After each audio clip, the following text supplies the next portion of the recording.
सी बिल्ली थी जिसका नाम ब्लू था।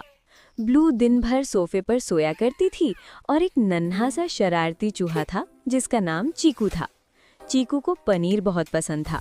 वो रोज चुपके से किचन में आकर पनीर चुरा लेता था। एक दिन जैसे ही चीकू पनीर उठा रहा था, अचानक म्यूजिक ऑन हो गया। दूधी दूधी डम डम। म्यूजिक सुनते ही चीकू खुशी से उछलने लगा और मजे मजे का डांस करने लगा। ब्लू ने आंखें खोली और हैरान होकर चीकू को देखने लगी। चीकू बोला, ब्लू आंटी, आज मुझे मत पकड़ना, आओ मेरे साथ डांस करो। ब्लू मुस्कुराई और बोली, आज मैं बिल्ली नहीं डांसर हूँ।